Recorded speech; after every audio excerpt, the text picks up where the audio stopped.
Ako si Maria at ito ang aking kwento.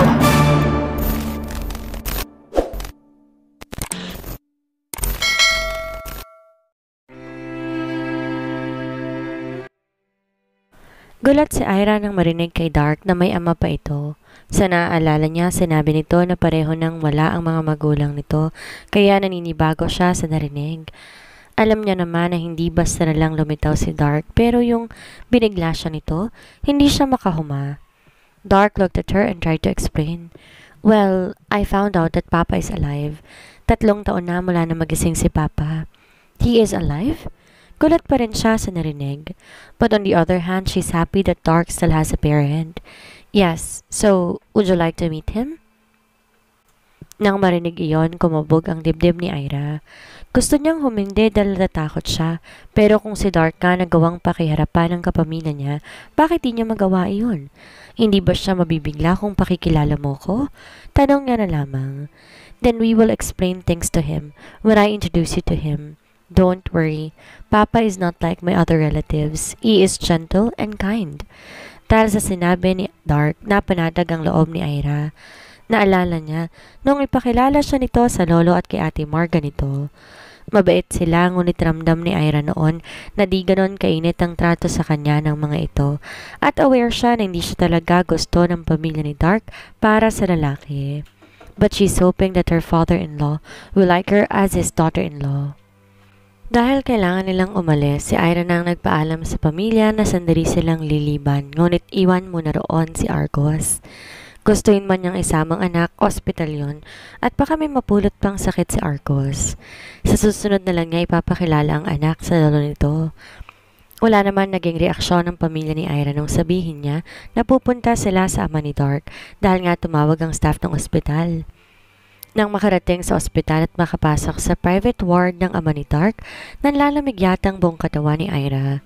Ngunit nung dumapo ang mga mata ni Ira sa lalaking nakaupo sa kama at tahimik na nakamasid sa kanila, katakataka na biglang natahimik ang loob niya. Dito siya naniwala kay Dark na mabuti ang ama nito. Habang nakatingin siya dito, kita ni Ira na may gentle personality ito. Kamukha ito ni Dark, ngunit mas softer features ng ama ng asawa niya. Para nakatatandang kapatid nga lang ni Dark ang lalaking nakikita niya ngayon.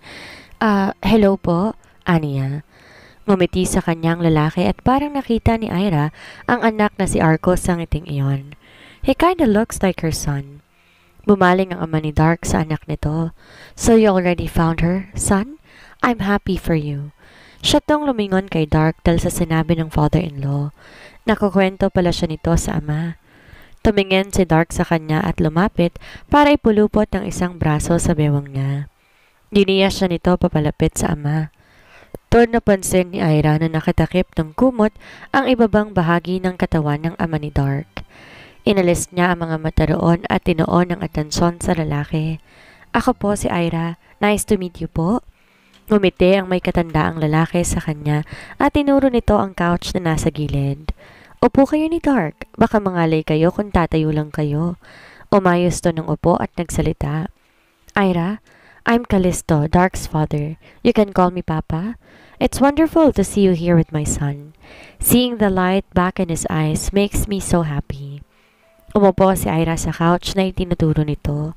Magaan ang pakiramdam niya sa ama ni Dark, ngunit isa lang ang napansin niya. Pamilyar ang mukha ng lalaki sa kanya, hindi dahil tatay ito ni Dark. Pakiramdam niya nakita niya na ito, pero saan? Nagpaalam si Dark sandali dahil kakausapin daw nito ang doktor ng ama, kaya naiwan silang dalawa ng ama nito roon.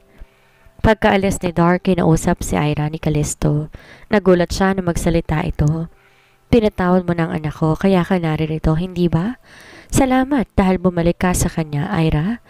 Nawala ni Dark ang sarili nang nawala ka sa kanya, kaya ang makitang masayang anak ko, iba yung sede ng nararamdaman ko bilang ama niya. Tanggap niyo po ako? Ngumiti ang lalaki. Bakit naman hindi? Ikaw naman ang nagpapasaya kay Dark. Marami akong pagkukulang sa kanya, at dahil lumaki siya kay Papa, alam kong pinagdaanan ni Dark, kaya huli sa isip kong pigilan siya sa kasiyahan niya. I'm not like my father who wants to control the people around him. What I want is my son's happiness. Natuwa si Ira sa narinig. Nagkwentuhan sila ng ama ni Dark at ramdam niya, hindi ito nagsisinungaling sa sinabi. Mabait talaga ang lalaki. Naiengganyo na si Ira na makipagkwentuhan nang bumukas ang pinto. Nakangiti siyang lumingon dahil inaasahan niya na si Dark iyon pero ibang mukha ang bumungad sa kanya. Wayne, I'm here to see you. What are you doing here? You! Pumasok si Hailey at ang inaasahan nitong Dark ay hindi nakita kundi si Ira. Na makita ni Ira si Hailey, naging blankong ekspresyon niya at tumayo mula sa couch. Lumapit siya sa direksyon nito. Leave her or else I will hurt you. Tumikwas ang kilay ni Ira at pinasadahan ng tingin ang mukha ni Hailey. Kamukha nga niya, pero mas mapanga ang babae kaysa sa kanya at mas gusto niya ang mukha kaysa dito. Are you thinking that I'm afraid of you, huh? Isang pitik lang ng daliri ko kaya kong alisin ng buhay na tinatamasa mo ngayon. 3 taon kang namuhay na parang wala kang sinilang buhay ng ibang tao. Kaya ngayon, maghintay ka sa paghihiganti ko. Nagtaka ang mukha ni Hailey. What are you saying? You bitch, stay away from Wayne. Hindi nito natapos ang sinasabi nung itaas ni Ira ang kamay at suntukin ito. Sa lakas natumba si Hailey. At nakita niyang natapilok pa ito bago sumadsad sa sahig. Lumapit pa si Ira dito, hinablot ang buhok ni Hailey na ikinaungol ito sa sakit at higpit ng pagkakasabunot niya. Imbes na maawa, mas lalo pa niyang idiniin ang kapit sa buhok nito at tinarap ang mukha ng babae sa kanya. Hindi mo na ako masisindak ngayon. Which pala ha? Can I be bitchier than you, girl? I will put you in your right place. Ipapapatay mo ko, sabi mo? Yun ay kung kaya mo pa. You're threatening me? Sinong nagbigay sa iyong tapang para gawin yan? If I can kill Wayne's wife, I can do the same to you. Banta ni Hailey Alexia habang nilalabanan ng tingin ang pagtitig niya rito. Mas lalong bumaon ang daliri ni Ira sa anit ni Hailey nang marinig iyon. So from her mouth, she confessed that she really killed her. Hindi nito alam, hindi ito nagtagumpay. Let go of me, ani Hailey. Halatang pinipigil ang takot at tinatapangan ng boses. Ngumisi si Ira. Nilapit ang mukha niya sa babae. Ilang sentimetro na lang ang layo ng mukha niya rito at may napansin siyang hindi tama sa mukha nito. Bakit hindi natural ang itsura nito? But she put that thought at the back of her mind.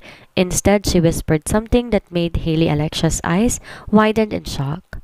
Kung pinapatay mo ko, bakit nandito pa rin ako sa harap mo? Hindi mo na rin ako mahahawakan ngayon. Sinisigurado ko yan. Ikaw ang makakatikim ng ganti ko.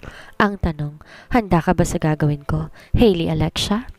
Umawang ang bibig nito at namilog ang mga mata sa takot. You're not dead. You're Wayne's wife. But surprised that I'm alive. And maybe, now you're planning to kill me again, Bumakas ang galit sa mukha ni Hailey. Pumilit kumawala sa pagkakahawak niya, kaya tinaas ni Ira ang isang kamay para palapitin sa mukha ni Hailey. Bumaling ang mukha ni Hailey patagilid nang lumagapak ang kamay niya sa pisngi nito. Ito ang tagpong naabutan ni Dark nang bumalik to sa private room ng ama. Ira? Natigilan si Ira sa ginagawa at biglang binitiwan si Hailey. Nagpagpag siya ng kamay at napangiwi nang ma-realize ang pinakitang ugali. Mas lalo ng laki ang mga mata niya, dahan-dahang napalingon sa kama kung saan nakaupo ang ama ni Dark. Naparunok pa siya at napangiwi. Ano kayang iniisip ng ama ni Dark sa kanya habang sinasaktan niya si Hailey? Mali na ba ang impression nito sa kanya? Ngunit nabigla siya nang umiti sa gawi niya ang may katandaang lalaki at mahina pa itong natawa. You can continue, anitong naiiling. Ira blinked her eyes and turned to Dark who was still flabbergasted. So, what should you do? Wayne, please, help me. She hurt me. Dahil hindi kaaya-aya ang posisyon ni Hailey, gumapang to patungo sa direksyon ni Dark at nanghingi ng tulong. Instead of helping Hailey, Dark stepped aside and went in Ira's direction. Inawakan ni Dark ang balikat ni Ira, pinasadahan ng tingin ng buong katawan niya. Mukhang nakahinga to ng maluwag nung makita nitong walang mali kay Ira. Wayne, pansinin mo ko? Sigaw mo rin ni Hailey Alexia. Huminga na malalim si Dark bago kinuha ang cellphone at may tinawagan doon. Nang matapos, sinarap ni Dark si Ira at nagtanong, "Wife, are you fine? Did she hurt you?" "Oh, okay lang ako." May dumating ng mga security kaya natigil si Ira at Dark. Tinuro ni Dark ang direksyon ni Hailey at nanlalaki ang mga mata ni Hailey nung itayo nito ang mga hospital personnel at balak ilabas ng kwarto. Doon nagwala si Hailey at pilit inaabot si Dark. "Wayne, hey, stop them! Wayne!" Walang reaksyon ng mga security at matagumpay nilang nailabas si Hailey sa kwarto ni Callisto. Nung mawala si Hailey na tahimik ang kwarto, nakiramdam si Ira sa dalawang taong naroon at nasa isip niya, baka hinuhusgahan na pala siya ng mag-amang si Dark at Callisto. "You slapped her?" tanong ni Dark. Wala namang maling sinabi si Dark pero naasar si Ira sa ganong tanong nito. Nilagay ni Ira ang kamay sa bewang, sumiring kay Dark. "Ano? Magagalit ka ba sa akin na sinaktan ko yung first love mo, ha? Isang maling sagot mo lang, makikita mong hinahanap mo." Pinanlakihan pa ng mga mata ni Ira si Dark na imbes matakot, tumaas sa magkabilang sulok ng labi ni Dark na natuloy sa paghalakang. "Why would you think like that?" Hinuli siya ni Dark at niyakap. "I asked because I thought you were hurt. Tsaka wala akong pakialam kung nasaktan ka niya. Am I a bad person if I told you that it made me proud seeing you slapping her?"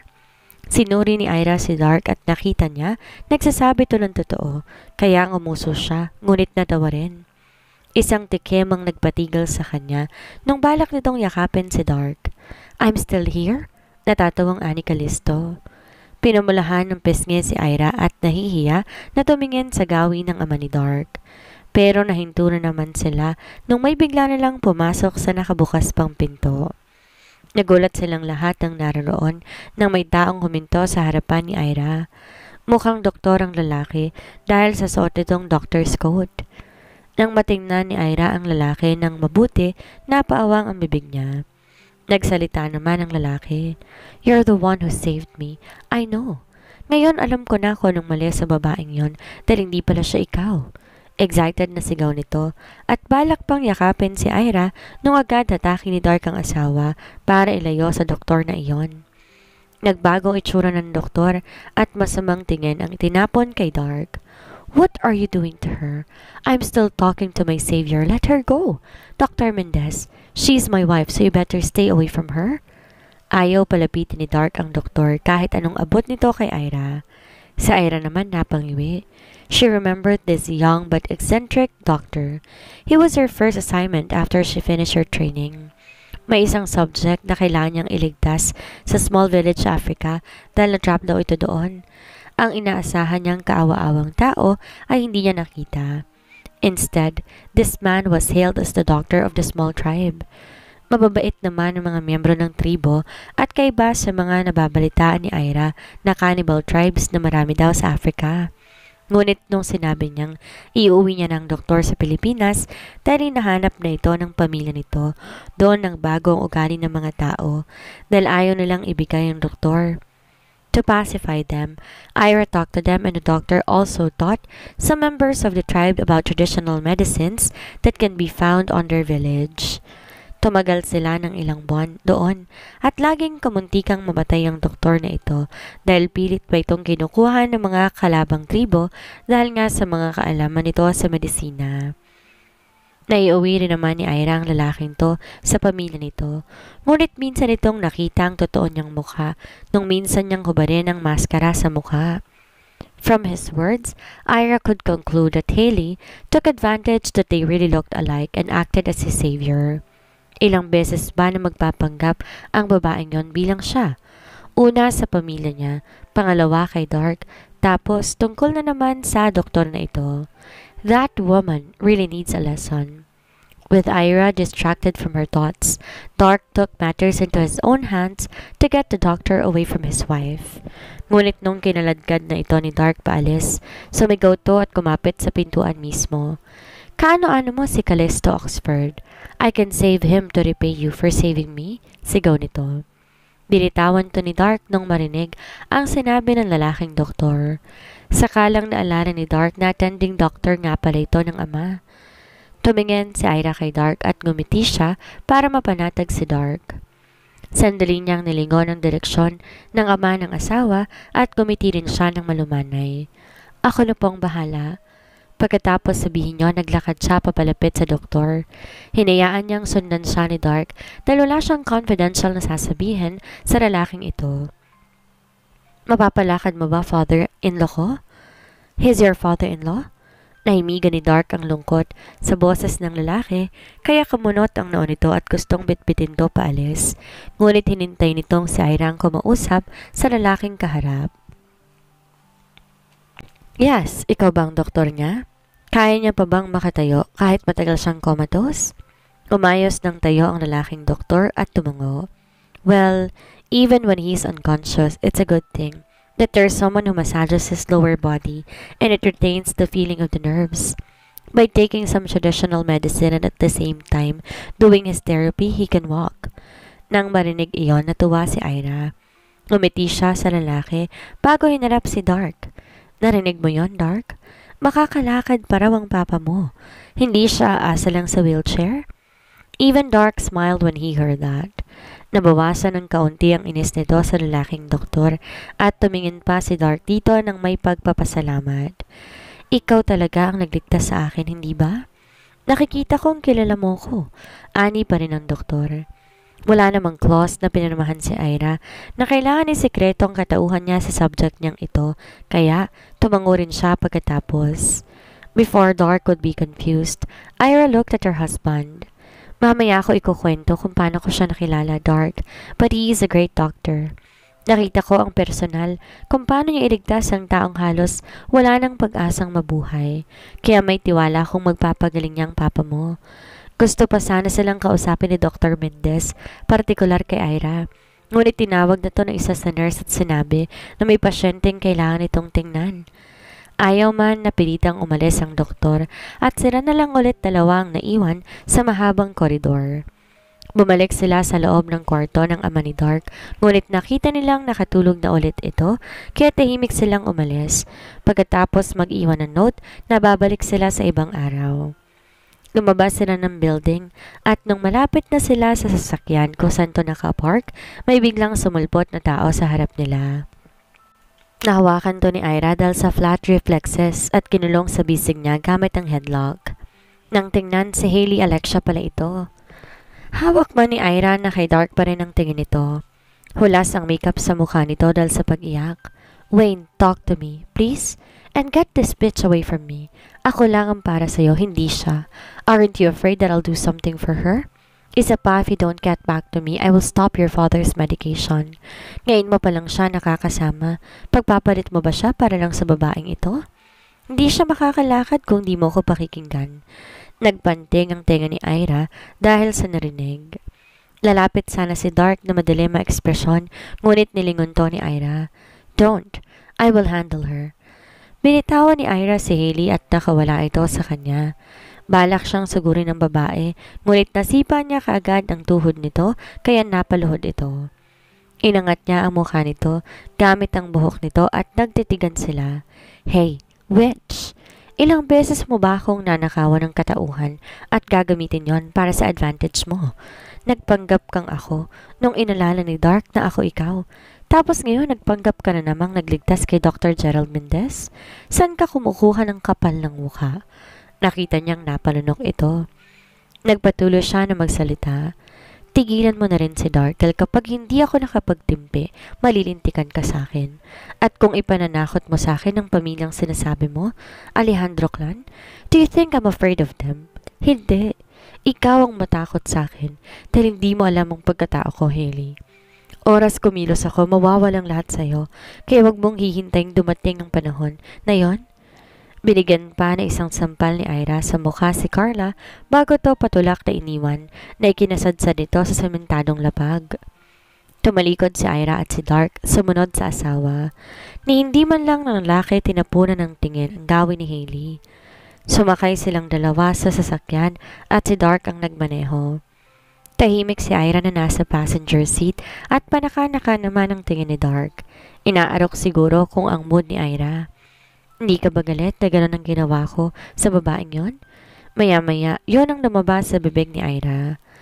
Sandaling sinulyapan ni Dark si Ira bago binalik ang mga mata sa daan, ngunit nagsalita ito.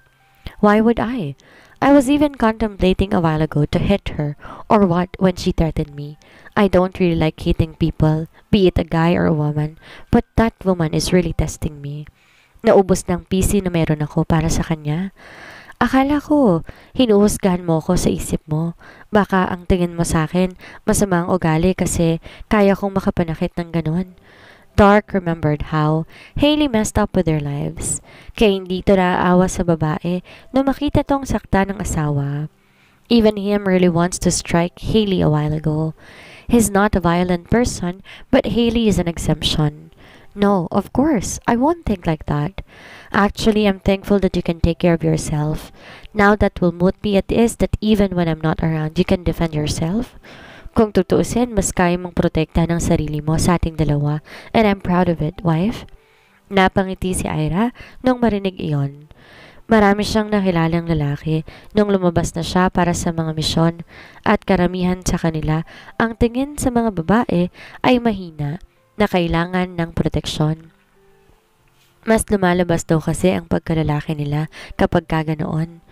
Ang sabi pa nila mas attractive daw kapag ganoon ng babae, soft, one that needs a saving grace and weak.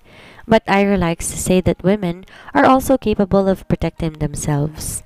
Tulad niya, kaya pasalamat siya na hindi tulad ng iba si Dark.